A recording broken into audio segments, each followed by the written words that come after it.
මං ඉතින් මට හෙනට සල්ලි දිනුවා කියලා හිතන් හිටියා. අපේ අවුරුදු පණ්ඩිතයි මං කියන කරන්නේ. එතන බඩු සහනාදාර මලු පිරিলা ගියද හරිද? ඒක ඉතින් කියන්නේ සතුටුයි. කියන්නේ ආයෙ ගම් උතරක් එන්න එපා වැඩේ කරන්න. නිදි යන්න තැනක් නැහැ. හරිද? මෙතන මෙට්ට දාගෙන වල ක්ලාස් එක වහලා මේවා උඩින් ඉටිරෙදි දාලා කියන්න එපා කිව්වේ. ඒක කියපුවාම මිනිස්සු හිතනවා හොඳයි කියලා නෙමෙයි. මූ ඒ වැඩේ කරලා දෙන්නේ ඒක කියව ගන්න. එක්ක නැත්තම් මුන් දෙන්න මේ ප්ලෑන් කරලා තමයි අරු එහෙන් කතාව කියන මම මෙහෙන් කතාව කියන එකම කතාව දෙන්න කියලා මේ මැච් එකක් ගහන්නේ. එහෙම හිතනවා මිනිස්සු. කාලේ ඇවිල්ලා මේ මොනවා අර වෙනට උදව් කරානේ මේ මිනිස්සුන්ට අර පන්සලකට ගිහිල්ලා ඒ පන්සලේ ඉල්ලෝ එකතු කරගෙන අපේ පිරිවත්ගුර පන්ති කොල්ලෝ හිටියා. උන් දැක්කනේ මම එතෙන් තාව. මේ ඊට පස්සේ එහෙම වැඩක් කරගෙන ගියා. මට ඉතින් අර මම මුලින්ම ගියා ඩිලාන් ඔතන අපේ මහරගම මෙතන හැබැයි හු කියනකොට එහෙනම් මහරගමට ගිහලා මම පළවෙනි දවසේ මට කියන්නේ එක්සෑම් කැන්සල්ස් දවසේ මම මුකුත් කරේ නෑ. ඊට පස්සේ දවස් වෙද්දි මට නිකන් ඉන්න බෑ ගෙට වෙලා. හරිද? රයිට් මේ ඕගාල මිනිස්සුන්ගේ ඊවල නා යනවා මේමයි මොනවද කරන්න ඕන කියලා එහෙම පොඩි නිකන් අර එහෙම අපේ තියෙනවනේ පොඩි අර පිටෑවෙක් ඉන්නවනේ අපි. හරිද? අපේ අම්මා මට කතා කරලා කිව්වා යන්න එහෙම නෑ කොහෙවත්. හරිද?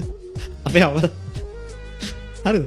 නා යන්න පටන් ගත්ත ගමන් අම්මා දන්නවා මං කෙලින්ම බඩු මේ මූ එළියට බහිනවා දැන් කිරිවල්ලා. හරිද? මට එහෙම ඉන්න බෑ සාමාන්‍ය මොන හරි මිනිස්සුන්ට ප්‍රශ්නයක් හරි මොන හරි වුණා මේම කෙනෙක් පායිතන මම පාරේ වලියක් කියලා මම ඒත් ගිහලා අහනවා අයියයි මොකද කියන්නේ කියලා මම සාධාරණ පැත්ත එහෙම මම හරිද ඉස්සර ඕනේ නැති ටොපික් කණ එකත් මම ඉතින් අපේ අම්මා මොකද දන්නේ හින්දා මේ පළවෙනි දවසම කතා කරලා කිව්වා මොකද්ද යන්න එහෙම නෑ කොහෙවත් කියලා ළමයාත් අරගෙන කිව්වත් හරි මම මේ ඒ වෙනකොට එළියට ගිහිල්ලා තමයි හිටියේ මම නෑ නෑ මේ යාළුවෝ ටිකත් පොඩ්ඩක් එළිය පොඩ්ඩක් ආවා මොන හරි කණ්ඩ කියලා මම ඒ වෙලාව හිටියේ අර බඩු ගන්න ගමන් කොහෙද මේ ලාෆ්ස් කියලා තියෙනවා මේ මහරගම වල දැකලා ඇති ෂෙඩ් එකක් සුපර් මාකට් එකකට තියෙනවා මේ පැය විතර මෑනලා පස්සේ රෑ ගියා එකට විතර ගිහිල්ලා දිලාන්ට දුන්න සෙට් එකක් ඊට පස්සේ ඔය කාලි හම්බෙන්න ගිහලා මම කාලේට සල්ලි මට කියන්නේ අර යන්න දෙයක් කියන්නේ මම වාහනේ පිරෙන බඩු අරන් ගියා පන්සලට පස්සේ මේ පන්සලෙන් ඒ ටික බාලා ගෙදර ගිහපුවාම කාලේට දෙන්න දෙයක් තිබ්බේ නෑ කියන්නේ දෙන්නම එක තැන තමයි වැඩ කරේ පස්සේ මේ සල්ලි තිබ්බා මේ අර වාහනේ සල්ලි තියෙන ඉතින් සල්ලි මිට දෙකක් විතර මම දුන්න මේකෙන් මොනවද කරගන්න කියලා. එයා අර කරන වැඩේට මම කිව්වා කිසිම ප්‍රශ්නයක් නෑ මේ ටික පාවිච්චි කරලා කරගන්න මට ඒකට ආයෙ රිපෝට් කරන්න ඕනේ මේකෙන් කරේ මේ වැඩේ අර දිලාන් ඊට පස්සේ බූට්ස් ඉල්ලලා තිබ්බා බූට්ස් අර අවතන් නෝ කට්ටියට මේ බෑන්ඩ් යන්න මිනිස්සුන් මම මේක කිව්වේ නෑ මෙච්චර කල්ලේ. හරිද අපි බූට්ස් දුන්නා. අර නංගි දාලා තිබුණ දැක්ක වීඩියෝ එකක්. ඒක තියෙනවා ඔය අති බහුතරයක් ඒ සල්ලි දීපු කැලේ එහෙම නෑ. හරිද ඒක කැතයිනේ. මේ ඒ අරම ඊටු ටික තියෙන. බූට්ස් ගන්න ගියා අපි හොඳම බූට්ස් ගත්තා. බූට්ස් 500ක් දුක දුන්නා මට මතක නෑ කීයක් දුන්නද කියලා මතක නෑ. මතක තියා ඉන්නේ නෑ මම. ලියාගෙන ඉන්නේ. මේ තමයි මගේ පින් පොත. මම බූට්ස් 185ක් දුන්නා.